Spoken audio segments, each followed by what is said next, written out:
Each year, Microsoft Research hosts hundreds of influential speakers from around the world, including leading scientists, renowned experts in technology, book authors, and leading academics, and makes videos of these lectures freely available.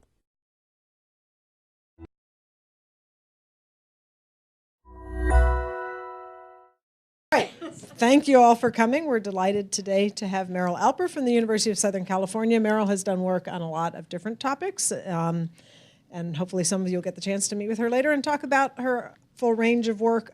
Today she's going to talk to us about work from her dissertation about youth with disabilities and their use of tablets and apps. So I'll hand it over to you. Great. Thank you. Hi, like Nancy wonderfully said, I'm Meryl Alper, and I'm a PhD candidate in communication at the Annenberg School for Communication and Journalism at the University of Southern California. And I'd like to thank everybody here at Microsoft Research New England, especially the Social Media Collective for having me here today, and all the guests from all these other groups that are, and here in Boston that are here as well. So my talk today is entitled Making a Difference, One App at a Time, question mark is important, Disability, Distinction, and Domestic Access. In my work, I study the social and cultural implications of new media and communication technologies, particularly using an ethnographic and historical approach to understand the role that communication technologies play and have played historically in everyday life.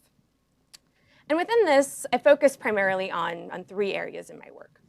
So mobile communication, disability and digital media, and kids and families technology use.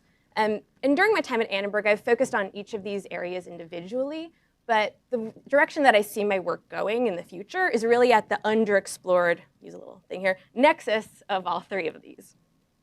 So in my talk today, I'm going to be drawing really on two pieces of writing. So one being my first book, Digital Youth with Disabilities, which was published in November by MIT Press, and actually is now going into a second printing, which I'm super excited about. Yeah.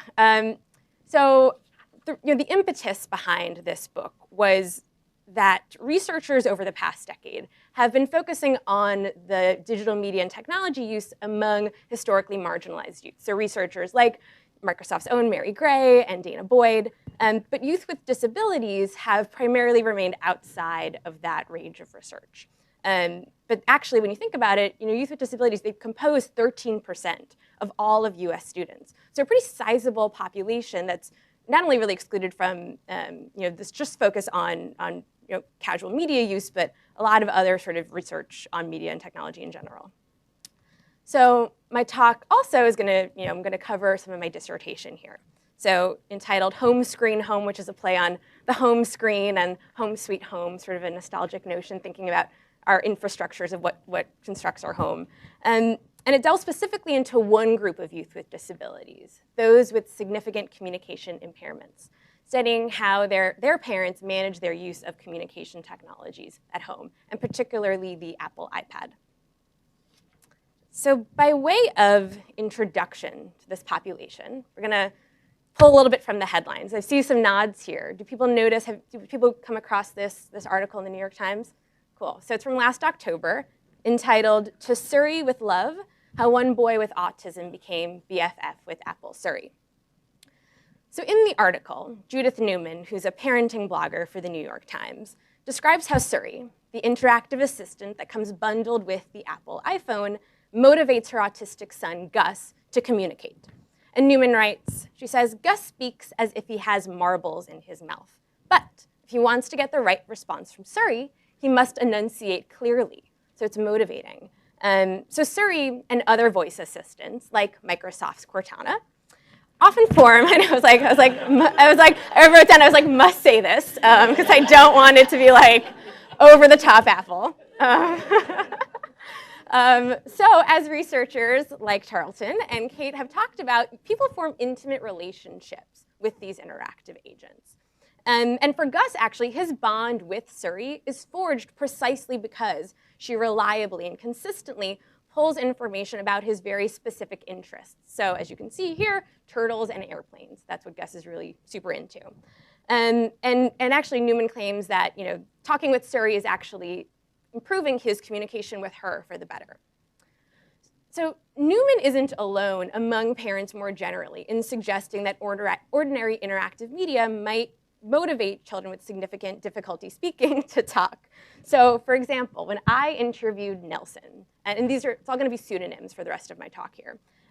So Nelson is the father of Stephanie, who's a 10-year-old minimally speaking autistic girl. He said that the popular Talking Tom app, I don't know if people are familiar with Talking Tom, but that Talking Tom motivates autistic children because it's a creature that repeats everything they say and has the patience to listen. And using her voice, Nelson said that, with her voice, she makes a kitten meow, she makes him jump up on the ceiling, she makes him fart, she knocks him down. And Marissa, echoing the New York Times article, said, to me this is a captivating quote. She said that hearing Marissa use this app was the first time we really hear her voice. It's a phrase that she told me. But, there's always a but, there's always a but. So while Gus and Stephanie might be using interactive media in very similar ways, their backgrounds couldn't be more different. So Gus's mother is a white, Ivy-educated, tech-savvy parenting columnist for the world's most premier newspaper, arguably. Stephanie's mother is a Latina immigrant from Mexico who told me that she didn't quite feel comfortable with technology, that she even said, their home computer printer felt like it was too much technology for her to master. Gus attends Learning Spring, which is a state-of-the-art school for autistic children in Manhattan. Stephanie's parents, though, on the other hand, feel that they receive little support from public school professionals and therapy providers. And actually, when Marissa was telling one of her therapists about how with Stephanie, she was using the Talking Tom app and it was helping them out, she was treated condescendingly and actually even accused of lying. Marissa told me that the therapist had said to her, Mrs. Hernandez, I love how you try to understand your daughter, and maybe I don't understand, but you made that up. Truth here. So for me, this convergence and divergence between the experiences of Gus and Stephanie, between their families, their experiences with technology, and the social institutions that are regulating that technology, that encapsulates the core research question that's driving my talk here today. So how do class and culture shape domestic technology use among youth with disabilities and their families? So what I found is that new media and mobile technologies can be powerful tools with youth with communication impairments. With them, youth and families have the potential to develop voice and assert more control over their lives. But to borrow the phrasing of Sonia Livingstone and Leah Levrow, the social meanings derived from and the social consequences of these technologies vary among more and less privileged families. And I'm also going to unpack what I mean by privileged in the context of my talk. Because contrary to popular claims that technology is a universal equalizer for individuals with disabilities, I argue in my dissertation that parents' ability to mobilize social, economic, and particularly cultural capital shapes the extent to which all youth with disabilities, not just those who are privileged, can speak and truly be heard. So in the talk that follows, I'm going to step back first and give you a rough sketch, just what are the technologies that individuals with significant speech impairments are using to promote their communication, and what are some newer entries into this market that are disrupting it. Next, I'll give a more detailed overview of my dissertation project, laying out my theoretical application of cultural capital and my means of studying it. And then I'll dive into one component of parents' understandings of their children's use of the iPad, their understanding of what it meant for the technology to give their child a voice. Following that, I'm going to discuss some practical applications for policymakers, for practitioners, and the tech industry. And then I'm going to discuss some theoretical and empirical directions that I see developing out of this work. So for some of these overviews. So many non-speaking or minimally speaking individuals use technologies that are commonly referred to as augmentative and alternative communication devices, or AAC devices. That's how I'll refer to it for the rest of the talk. So they augment other forms of communication that individuals already have at their disposal. So nods, so nonverbal communication, or non-lexical sounds, so laughter, not exactly a spoken word. And also then is an alternative to a person's embodied oral speech production. So that's where this AAC comes from. And it's difficult to get exact statistics on how many people are using these technologies, but the American Speech Language Hearing Association estimates that there are at least 2 million people in the US who, whether by birth or something that happens later in life, like having a stroke perhaps, that impacts their ability to produce speech. Now, in this configuration, AAC covers a wide range of practices, including American Sign Language, which is actually incorporated into the definition of AAC. So again, it's something that extends human speech production. And also a variety of materials. To me, it's always really, what I loved when I encountered this body of literature is that they'd already, the conceptualization of technology as being something that's more than just digital is very much baked into their conception of, well, what's this sort of spectrum of low, mid, high-tech tools to augment communication. So that up the top is oh yes. Clarifying question. I was Yeah. just wondering, why did you choose to focus on speech production as opposed to, say, vision replacement or, audio replacement? I mean, is it because you think technology has made particularly large leaps in that area, or is it just one example that's sort of a model for the other areas? So for me, I'd had a sort of a trajectory of different disabilities that I've been interested in over the course of my research. So Braille was one area that I was really interested in reaction to touchscreen devices, and how good is a touchscreen device if it only has one smooth texture when you need to read something with bumps. And then for me, I think circling back to communication studies with communication sciences and disorders, to me, I saw this natural bridge there that wasn't being connected. And so that's why I sort of redirected to thinking, and I'll get into it, about how I see these as being mobile technologies, even though they're not seen necessarily in that way from the vantage point of communication scholars. Cool. So covers these range of devices. So most famous AAC user, I always feel like I have to say, when somebody's like, well, what kind of technology are you talking about? I'm like, do you know Stephen Hawking? Do you know the technology he uses? Well, that's kind of what I'm talking about here. So Hawking's device costs thousands and thousands of dollars. Average sort of range for these devices is $5,000, $6,000, $7,000, sort of basic model. But there's now a new entry point here, tablet computers. They're disrupting this market. I talked to lots of different speech therapists, parents. Everybody's like, game has changed. New paradigm here. And they're equipped then with apps that mimic the software that is on dedicated AAC devices. And I should say that this app, and that's kind of the focus of my study here, I kind of picked one app to focus on. Proloquo is only available on Apple devices, not available for Windows or Android or anything like that. So what you might realize, so this is one app on this device. You can also put lots of other things on these tablets besides just these AAC apps. So, and in fact, actually a survey of people, there was a survey done, I should say it's by the people who were the creators of Proloquo to Go. So they had a sort of a hat in this race, but surveyed people, and 90% of people said that besides having this app on their Apple device, they used other apps besides this one. And so I think to understand this, we have to think about families as purchasers of technology. So there's a chart here that maps, so just between 2011 and 2013, among families with kids 8 and under, ownership of tablet computers jumped from 8% of these families to 40%.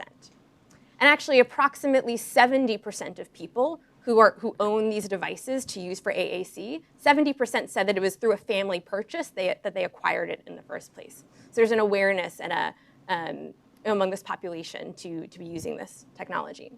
And for its part, actually, Apple has taken advantage of this phenomenon in their own marketing. So this is actually part of a video that they put out for their app developers, sort of inspirational, motivating, and it features a Proloquo to Go user and his family, and with the tagline being, making a difference, one app at a time, hence the title of this talk. However, oh yes. Is the app expensive? Oh, you're about to get to my next slide after this. You can wait 1 minute. So another explanation for why this might be so popular for families to be purchasing, neoliberal logics where there's a lack of public funding for them in the first place. So school districts are highly uneven in providing them, and third-party insurance providers generally do not cover them. And they give a couple reasons. So one, fearing the fragility of the device, medical liability risks, and then also for the potential for fraud and resale is another sort of thing that's out there. And so yes, it should be noted, how much does this app, if you're going to buy it out of pocket, how much does it cost? So guessing game. How much do you think this app costs?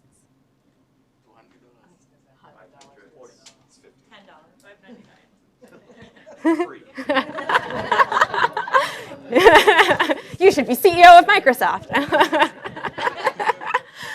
So I got a range here. So it's $220. So yeah, almost right on the button there, which is almost as expensive as your base iPad mini.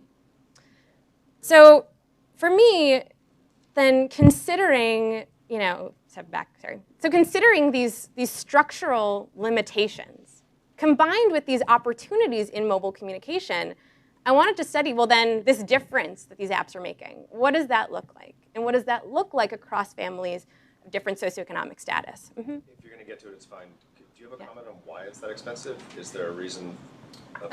Just like opportunity. So one at least, looking at what they've said of why it's so expensive, one of it being that $60 of each sale goes to Apple. But another thing is just that the audience, like if you're like an app It's maker, small. you get the audience, the number of users that are going to buy it is so much limited. So you have So you have to up by comparison. instead of quantity, you have to. And opportunity cost, right?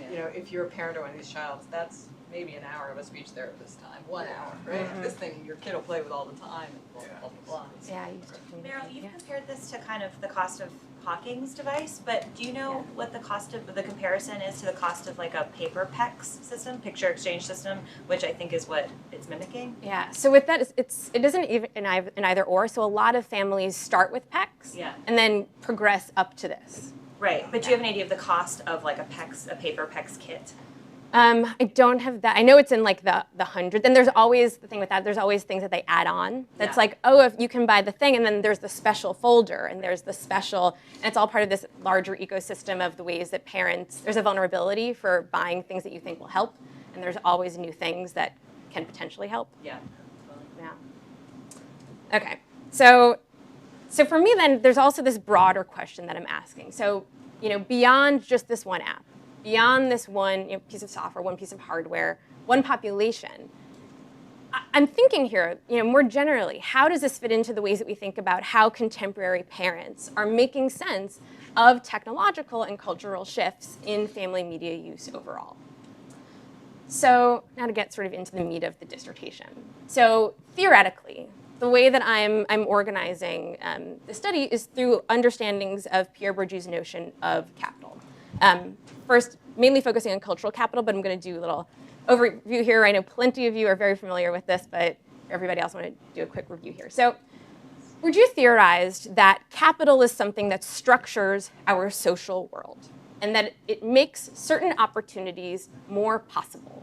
And that is what we kind of more broadly consider to be a privilege. And it comes in these different forms. So economic capital is how we maybe generally think about capital as monetary value. But in culture and social capital being the value of our human relationships and our networks.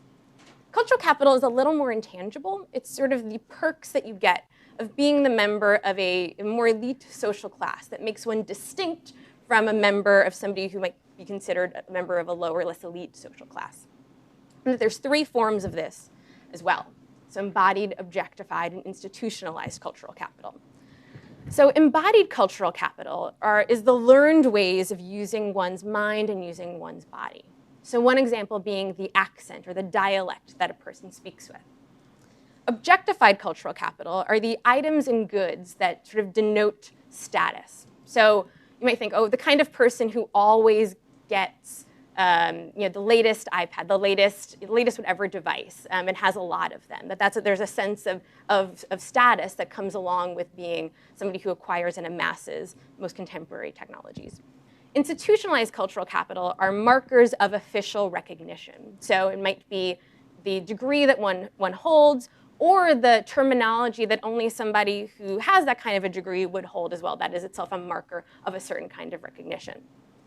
Now, Bourdieu applied his theory of cultural capital primarily to schools, and I want to say specifically French ones, because that sort of shades what Bourdieu is writing about to begin with, arguing that school plays the most significant role in reinforcing class relations. So shifting then, though, to an American focus. So Annette Lareau, a sociologist, had focused on, well, in US schools, how does this all play out? And she focuses on parental participation in children's schooling, finding that social class shapes the cultural resources that parents have to appear as if they are a good parent to other parents and teachers. Like one idea I had is, well, some teachers might look down upon a parent who sends their kids with, to school with Lunchables for lunch, those like processed meat and cheese, like rounds with the crackers, whatever. But then, and think about that parent in a certain way versus thinking about a parent who sends their child with like organic tofu slices and like a Whole Foods package, whatever. Like there's a value assigned to those choices, and that reinforces these distinctions because school already has a sense of middle class, upper middle class structure that's built into the values and the goals. More recently, though, and Lareau, though, is only focusing there on like mainstream classrooms. Well, then how does this play out in special education? Is it any different? Is it similar? So Colin Ong-Dean, sociologist, looked at that as well and found that, yes, that upper and middle class parents, there's a structuration that happens. But a lot of it has to do with the language of special education. I don't know if anybody has experience with the special education system, but it's a gauntlet. It is daunting. There's a lot of terminology and a lot of there's a lot of performance that goes on, whether it's how to speak about the latest therapies or whether it has to do with, there's these meetings, they're called Individualized Education Plan, IEP meetings, and there are rules that take a lot of time to learn, whether it's, do you bring somebody who's a third party to sit in and mitigate between different people who are there, because it's also like a whole group of school representatives and one parent.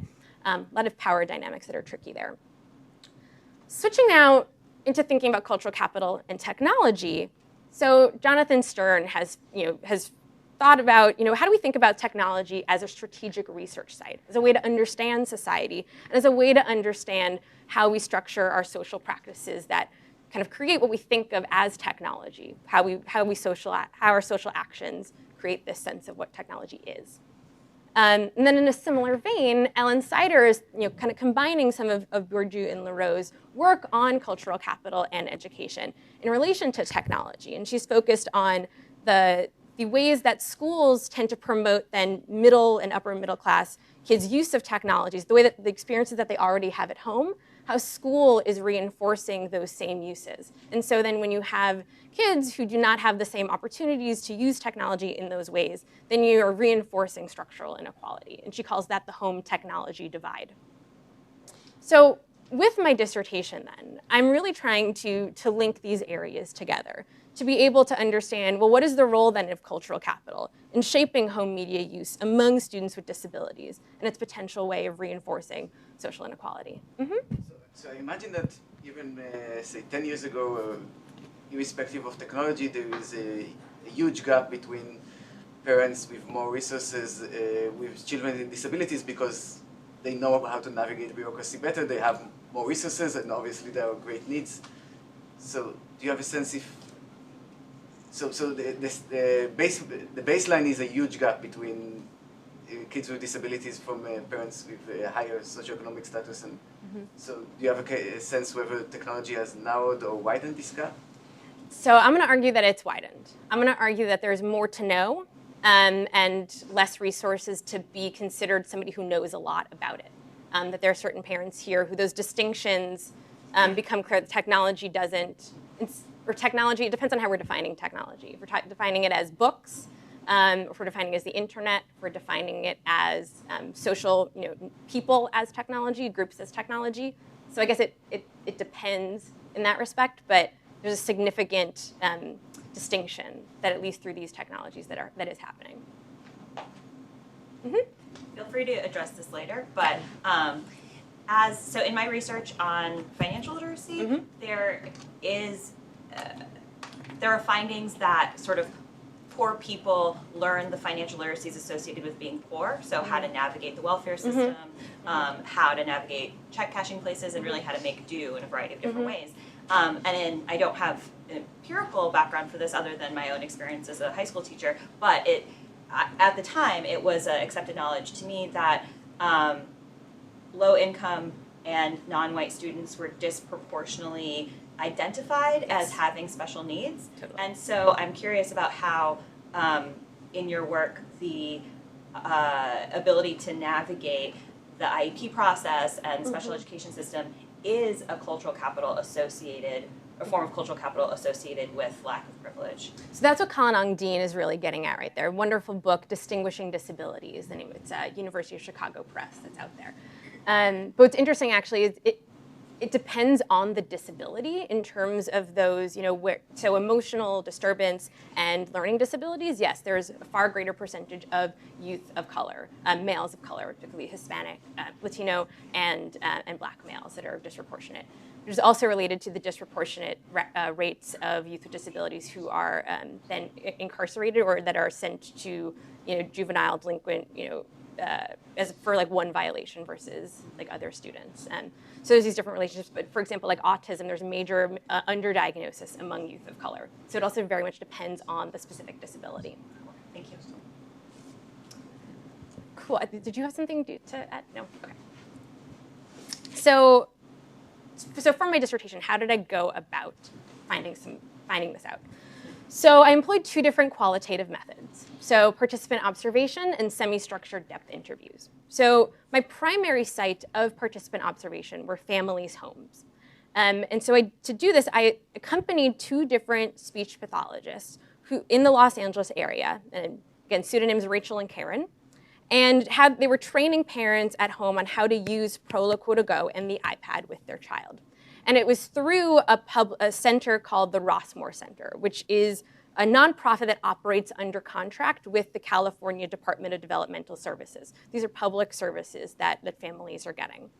And so besides these sort of in-home sessions, and I want to say too that in terms of participation, I kind of kept an insider-outsider status during these sessions. So I didn't participate in the sense that I was not training parents. I was not performing any official medical, because that would also violate all sorts of IRB rules to be doing that.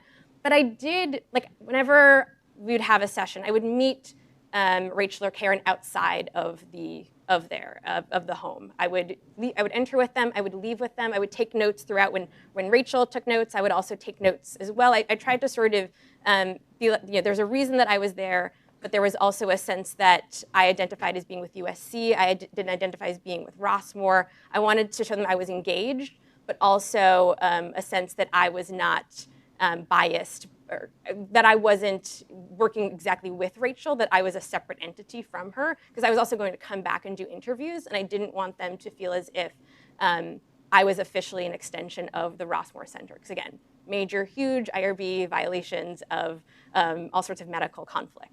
So it was this balance, and sometimes I think I did it better than other times. But you kind of, you know those things when you come across them. So I can talk about more of that later. And then I also tried to hang out with Rossmore parents in other ways. So besides just these home spaces, I was also really interested in which parents are involved and in what ways. So I went to workshops where Rossmore offered to train parents in how to use Proloquo to Go. I also went to local assistive technology conferences where they invited parents, if you're a parent, you want to learn more, hey, come to this local conference, it's $25 or something, and we have some free vouchers if necessary. And then I also went to meetings where there were young AAC users, so they have an opportunity for them to speak with one another using their device. It was like a little hangout group. And then parents would come and sometimes just sit in the back and chat while their kid was taking part in this process. So I recruited a lot of my interviewees from that Rossmore pool. And so it serves the central Los Angeles area, so you had sort of a swath, for those of you who know Los Angeles, sort of between Koreatown, sort of central Los Angeles, Glendale, Burbank, sort of that sort of eastern side of Los Angeles. But I wasn't getting enough parents really to talk to, so I had to, some additional recruitment means. So had to get creative, went to, Facebook groups, parent listservs. I think I emailed every single assistive technology, special education lead in all of the greater Los Angeles area if they could pass along my flyer. And then also just any other professional referrals.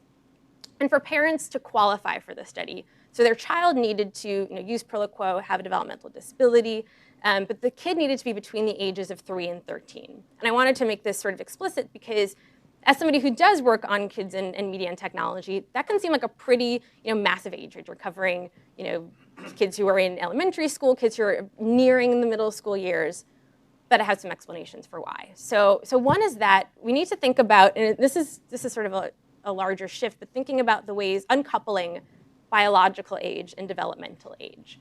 One example being, so there were kids who were 12 and 13 in my study whose favorite media character was Elmo, preschool media character. It's not the same exact mapping onto one-to-one with this. And there's also a legal basis also for why 3 to 13. So 3 is the age at which one's assistive technology use, their services, your acquisition of technologies is managed by your local school district. So that's the time in which that infrastructure steps in.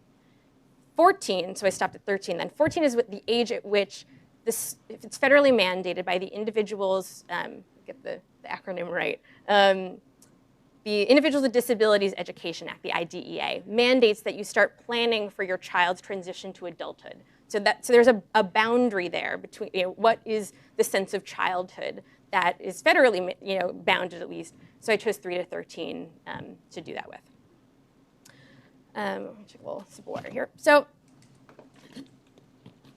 in all, I spent time with the parents of 20 children, and I found some really clear distinctions.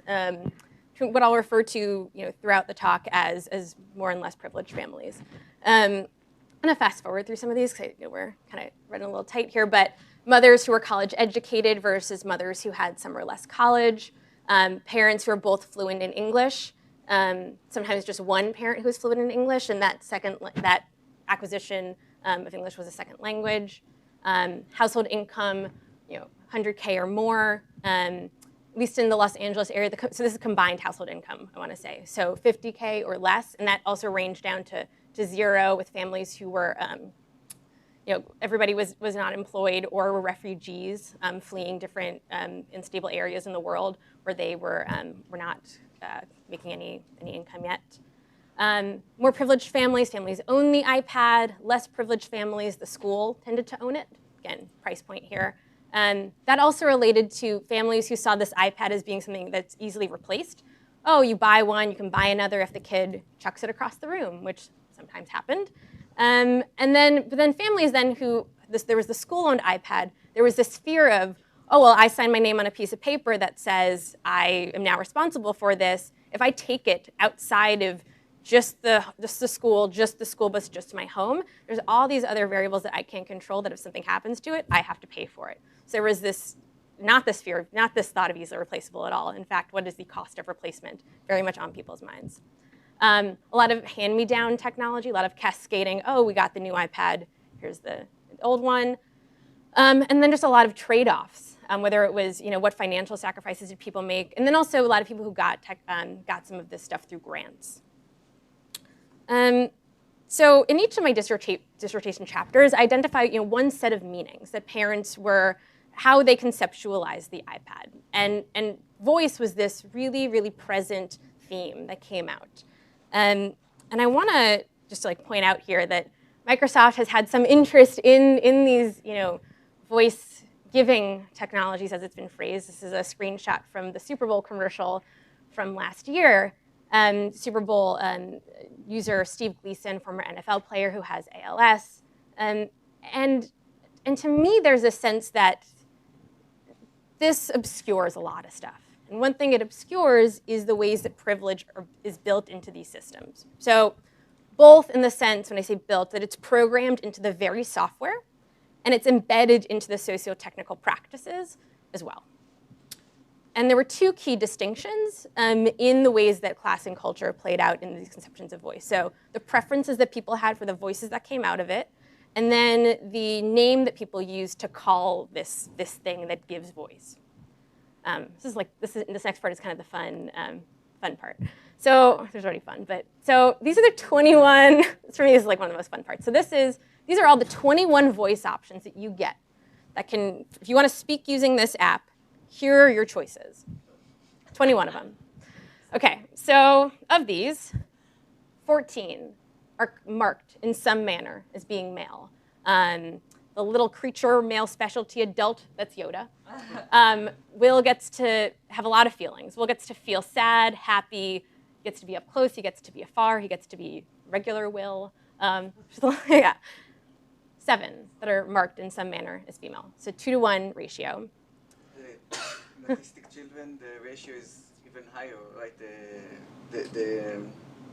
The fraction of autistic children that are male is actually much higher than 66%, no? Right. We can talk, though, about diagnosis rates and whether that's actually reflective of something that is biological. There's something political to the diagnosis that is itself masking potentially something as well. So something to think about. 18 of these are marked in some manner as being white. I looked up, so they have some videos online of, who did we use to record these voices? So like this, these genuine child voices, Josh and Ella, white children. 3 that are marked in some manner as being non-white. You might notice this ultra problematic Saul, the hip hop male adult. And Saul. I mean, Saul. He's the Jewish hip hop. He's doing the fusion thing with Clint. Yeah. And then within this gap of stuff, there is no adult female of color who has a voice option in this whole system, not a single, to speak U.S. English. So in my study, these options and lack of options made a real difference. So families, more privileged families, particularly the parents of white boys, said that they could more easily identify their child in the voices that came out of the technology. So when I asked Perry, a more privileged mom, how she chose the voice for her son Corey, she said, I just found the voice that just sounded most like a human little boy. That's the one I found. They could also envision the voice maturing along with their child. So Donna said that, once Sam gets to that age, then we'll switch the voice to a more mature voice. Less privileged parents, though, parents of non-white girls, had more difficulty in thinking that the voice somehow represented their child. So for example, Beatriz. Beatriz is a 10-year-old working-class Latina girl with cerebral palsy and epilepsy. And she lives in a 1-bedroom apartment with her parents, David and Pilar. They're immigrants from Mexico, and her older sister. And Beatriz uses an iPad that the school has provided her. And the school chose the voice that Beatriz would use. And her father, David, said, this voice, I don't really love it because it's not according to her, is the phrase that he used. And he unpacked that some more for me. Because the voice sounded robotic, sounded Anglo, it sounded like an older woman. And in fact, he wished that his older daughter's voice could be the voice that came out of the machine instead of the random person that had been attached. So to me, then, this discussion of voice illuminates, we're going to tie back to capital here, the ways in which social and technical systems can privilege children with the right kind of embodied cultural capital. So as I mentioned, one aspect of embodied cultural capital is how we speak. So the system privileges the literal voices of white males over non-white females. It's the most explicit way we want to talk about voice, to me. These distinctions in cultural capital also emerged in the ways that parents used to talk about this iPad. So more privileged parents tended to call it a voice or a talker, using more prosthetic terms that professionals I also heard use. So Nina, I asked Nina, why do you call it that? She was like, I heard people say talker, so we just picked that. But less privileged parents tended to use more instrumental terms, so the iPad or the device. And I witnessed sort of an interaction between these two. So it was in one session where Rachel had asked one mom, less privileged mom, Kathy, what do you call this? And Kathy was like, your device, your iPad. And Rachel actually told her not to do that. Don't call it that, call it the talker.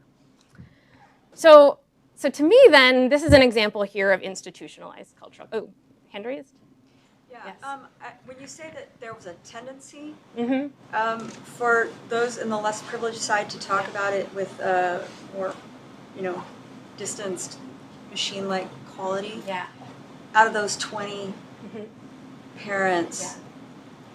what would you say was was it how'd you code for that? Was it a strong coding, or was it a strong emphasis, or was it very prominent among like a handful of them? How'd you? So I went. Explain a little bit more. So about yeah, so I marked. So anytime somebody was calling it the voice, or somebody was calling it the talker, or somebody called it, it wasn't just the iPad. It was like the black iPad. It was also related to the cases that they used on it to like understand it. So the exact number, I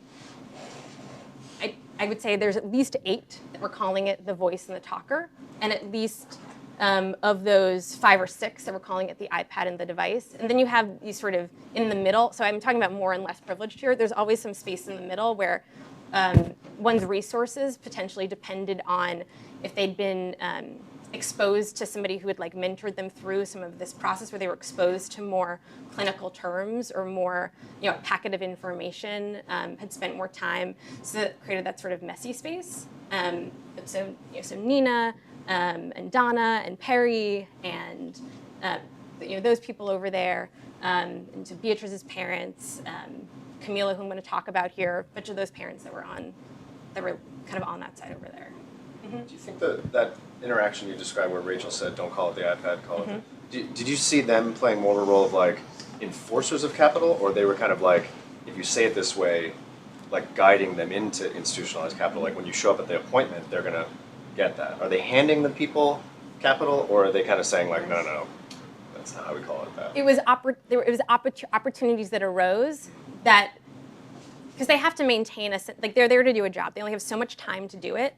They're not trained necessarily, and this is part of it, not trained in how to interact with parents around media and technology use. So it was moments at which, and I noticed this, that there was a difference between, because these people were themselves upper middle class professionals. So they would think, when certain parents were talking about other stuff they had on the iPad, so like YouTube videos or iTunes, they would chastise the less privileged parents that they shouldn't be using it for games, and would mention all this stuff about, that's so interesting that you're cultivating your child's interests using that technology when they had it among the more privileged families. So when it was like these moments where these opportunities came up to talk about something, that is where those distinctions emerged. So they just didn't have the time to like school people on these outside things. It was this moment where it was their own personal biases that came up.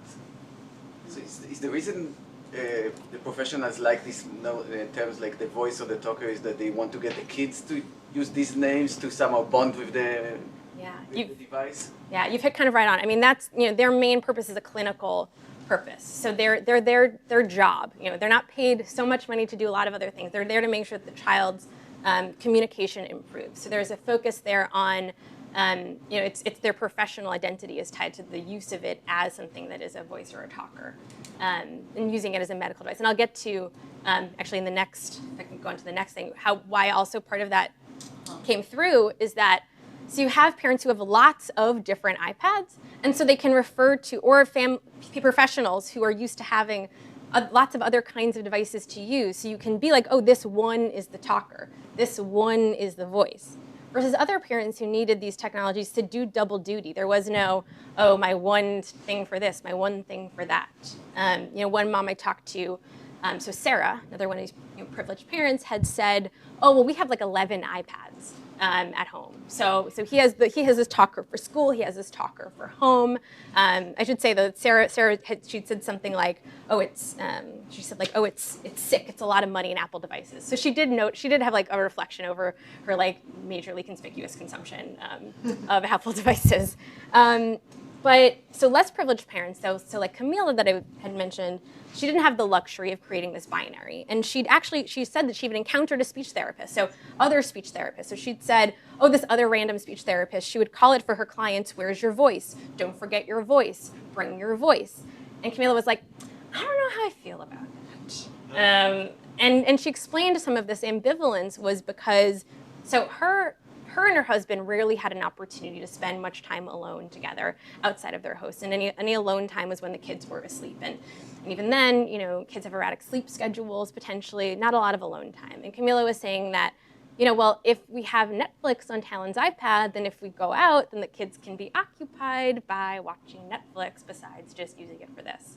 And they had more ownership over it because they had gotten their iPad through a grant, so it wasn't tied to school's administration of these iPads. And I should say, like on the school iPads, they could do all these other things like use the internet, but school had locked it down. You could not use it for anything else besides just these apps. So then to me, then this is also then this layer of objectified cultural capital. So there's this sense here that, if you are a parent who's using this iPad as a way for your child to speak, if you're using it for lots of other things, you're just doing it wrong. That was sort of the sense that professionals had bestowed upon these potential uses.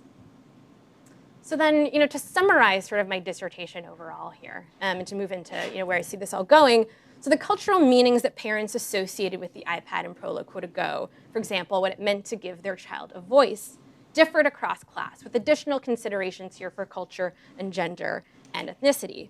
And less privileged parents associated meanings with the technology in ways that were often out of sync with how school systems and therapy providers characterized it.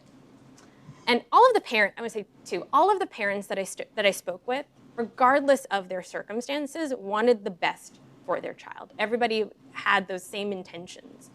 But parents who could more readily mobilize capital were distinctly advantaged within these systems. And then the notion then, so of this home technology divide that Sider has written about, to me, I think we need to think about, if we're going to be talking about youth more broadly, and that's inclusive of youth with disabilities, then we need to think about how assistive technologies fit into our construction of this home technology divide. So I think there's a number of applications for this. I'm just going to get into three here that various stakeholders can apply. So one being that there needs to be an inspection of how are these insurance policies and school district policies inherently biased against families who are lower income, who have lower status. That parents who can afford to work around the system are advantaged versus parents who are tied to the whims of school districts, who rarely have their child's best interests in mind and are far more concerned about protecting their investment in technology. For clinicians, therapists, and teachers, again, this sense of class bias in their own relationship to technology, what the purpose of technology is, right and wrong uses, and to understand, because otherwise there's this extra, so I was saying about like how is this distance widening? There's this extra layer of potential distancing between themselves and these families. And then, going back to these voices, there needs to be a way in which we can think about how can these voices potentially sound as if they are encompassing more youth that are potentially using these devices. And I am, oh yes. Just wondering, what's the history of this app? Did it start with only 2 voices and it grew, or is it, or did they already started with like these 20 voices? No, there was an original set. These voices, there's a group, so it's not just Proloquo developing. There's a company called the Acapella Group, and they serve them with these voices. And they've also developed additional voices using collaborations with Proloquo, so it's expanded over the years as well. So it didn't just come with the set. So for example, there's 2 voices there that kind of a bright spot that are bilingual voices. Those just came available on Proloquo to go in December. So that's 4 years. So Proloquo came out in 2010. So it's a whole 4 years there between the launch of it and that. So definitely not baked into the DNA of these technologies. But oh yes. Do people find that if you use a voice similar to the kid's voice, that actually significantly improves the kid's progress in terms of speech? So that's a great question about there's not a lot of work that is done on the particularities of at least rates of encouraged use, but I do know that it's not as if I want to say that people always choose a voice that exactly sounds like them. There's a sense of identity play with these technologies too. So, some speech therapists that I talk to, putting some of these voices on as part of a costume.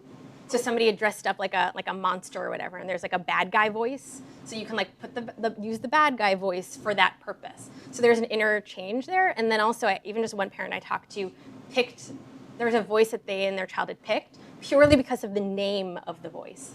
Not because of the sound that came out, but because the name was the name of their cousin. And they like thought it kind of sounded like, oh, it's just like your cousin Liam, like it's the Liam voice. So these purposes of what motivates people and what relationships they find with these voices, sometimes it's about the voice quality and sometimes it's not. And sometimes it's about their own, it's not, it's just like identity is complicated. Identity is multiple layers. And sometimes these voices fit and accommodate those multiple layers. And sometimes for certain populations, they're less apt to do that.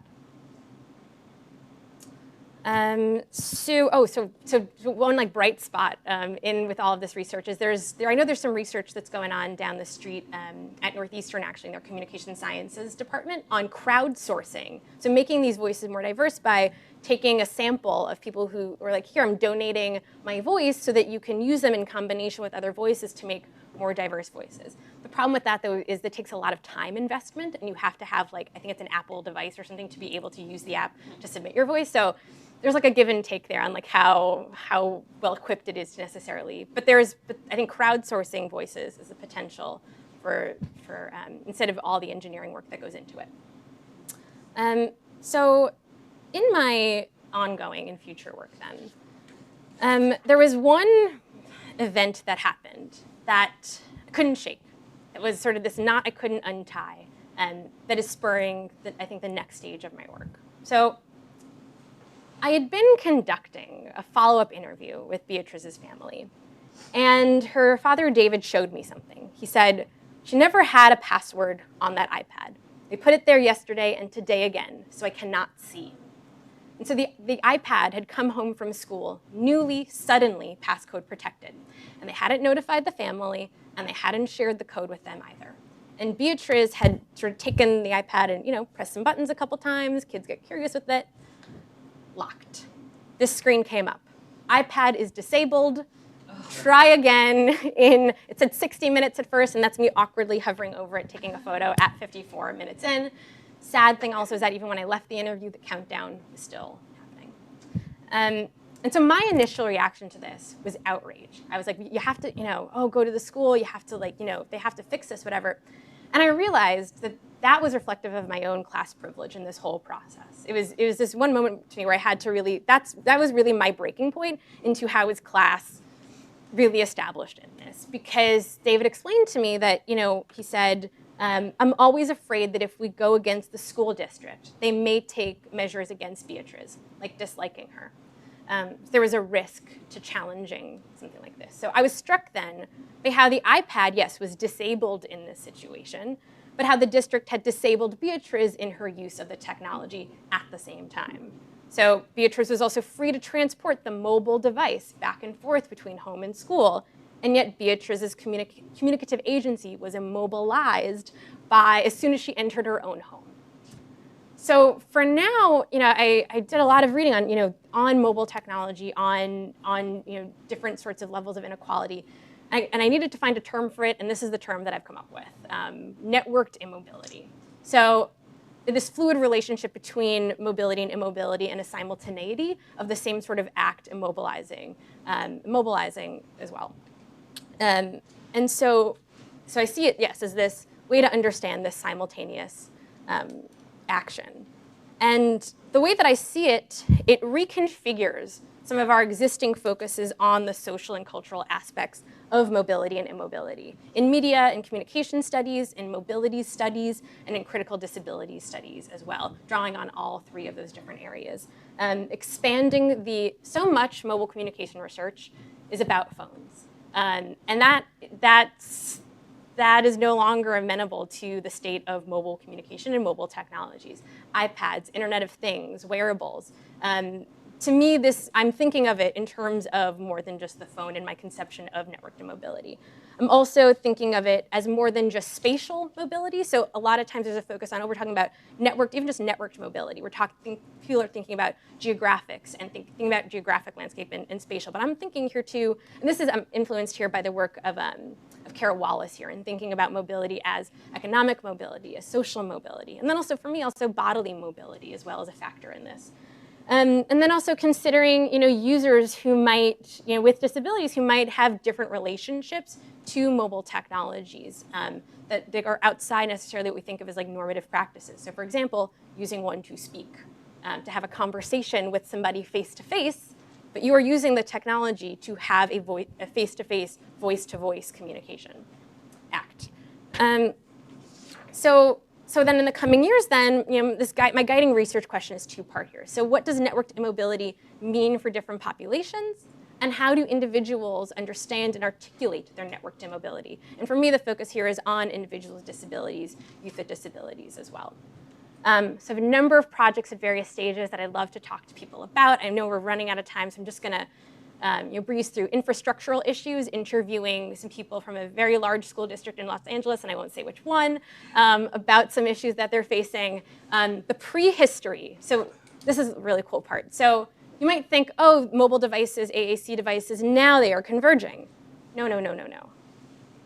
Back in the 1970s and 1980s, Texas Instruments, Canon made their own AAC devices. I'd really like to think about, and I have a piece coming out in the IEEE Annals of the History of Computing that starts to get into some of this, but I have a lot more archival work to do on how our expectations about our bodies baked into actually the whole legacy of the way that we conceive of mobile communication technologies.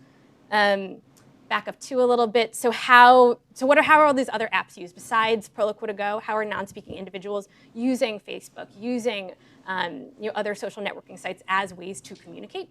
And then bigger project here, interested in new media use among youth on the autism spectrum, who are often characterized as being tech savvy, but at the same time, as you can get from my talk, what issues of class and gender are totally buried underneath that kind of a conceptualization. So I think I want to leave time for a little bit for questions here. But yeah, these devices are socially shaped. They're just like other mobile communication technologies. They also have social consequences for how we live our lives. And they reward parents who can then more easily, effectively mobilize capital. And for me, I really want to focus here on what are the intricate ways that cultural capital works, and this broader role of networked immobility. I have a couple quotes here that I was going to go through, but I'm going to skip over them.